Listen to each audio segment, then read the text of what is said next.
City and counties all over the country are declaring itself a sanctuary city under the Second Amendment. And they aren't waiting on the state government to do so. Well, RT's Trinity Chavez has the story. The Second Amendment sanctuary movement is growing across the country. Now, after dozens of counties in Virginia have declared themselves sanctuary townships, a county in New Jersey is joining the list. A New Jersey county, West Milford, is now joining the long list of self-proclaimed sanctuary townships for law-abiding gun owners.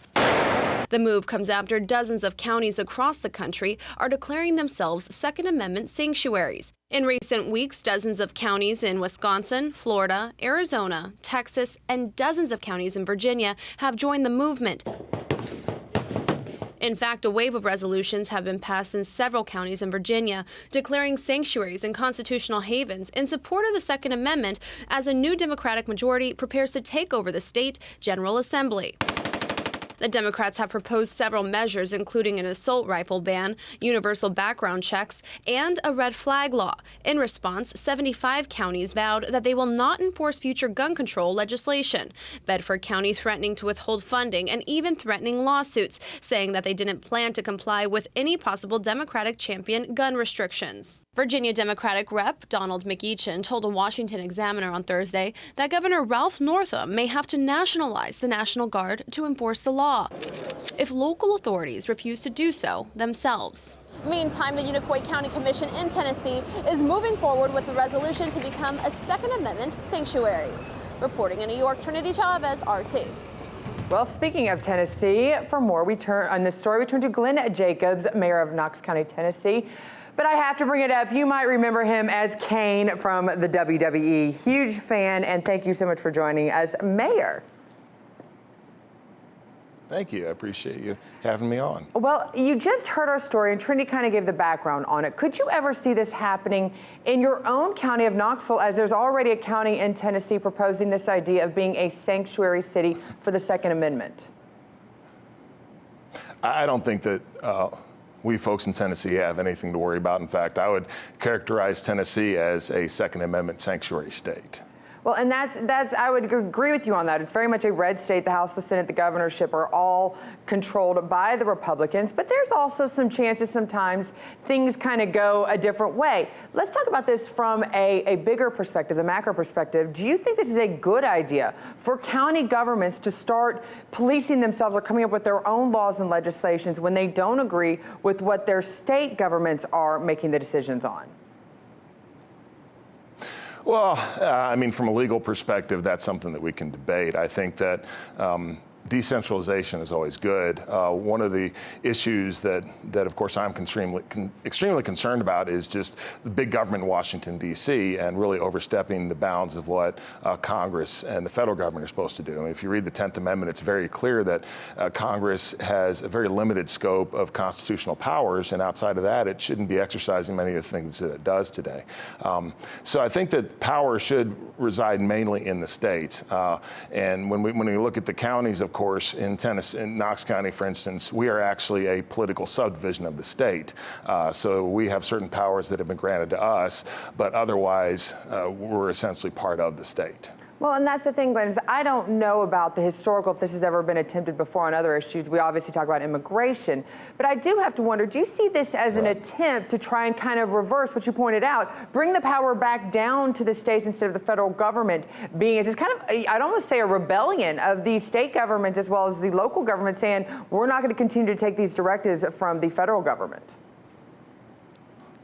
I don't see it as rebellion. I see it as the localities and the states exerting the powers that they've always had, but have atrophied over time.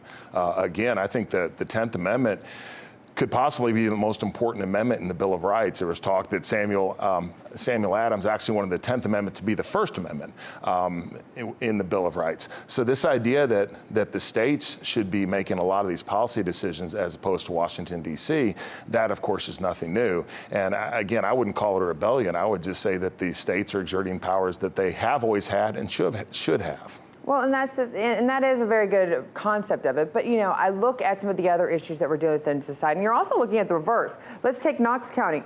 You come from a very conservative Republican background, but a very progressive mayor of Knoxville just got elected. It is at the University of Tennessee at Knoxville is located there. That might have also been a lot of the progressive thinking, and progressive voters came with that. Do you think this could possibly happen in reverse, to where a city might not like what the county government has decided and say, you know what, we don't agree with you, we're going to come up with our own rules? Could it continue to trickle down to as close to Main Street as it can get? It certainly could, and you know, there are some differences between the city of Knoxville and Knox County. We do work very closely on things, and sometimes we agree to disagree. And I think that's best for here in Knox County. That's best for everybody. You know, so yeah, of course we're always going to have disagreements, but I think the most important thing is we actually talk about things and understand the different perspectives and where we're coming at issues from. And when we do that, in a lot of cases, we're able to find some sort of common ground, or again, just agree to disagree. You know, now when could I ever say that, hey, you know, things aren't going to go along the lines of what you're saying as far as you know, extremely localized movements? We are seeing that, and I think that is in many ways a good thing. Again, you know, this centralization that we've seen in the United States, for someone that comes from it from the small government perspective, you know, the states were the ultimate check on the federal government, and that's kind of gone away at this point. So I don't think that's necessarily a bad thing, but I also think that we should all really consider the consequences of all the policies that our elected officials put forth. Well, Glenn, before I let you go, I have to ask the one question. It's your first time on the show, so I'm going to ask it now because I hope you will come back. How did being in the WWE prepare you for politics? What do you consider to be more of a challenge sometimes? They're both challenging in different ways. I always say, as a WWE superstar, I took a lot of physical abuse, and now I take a lot of mental and verbal abuse. But in all seriousness, there's politics involved in everything that people do. And when we talk about power, you know, power is really our influence over other folks.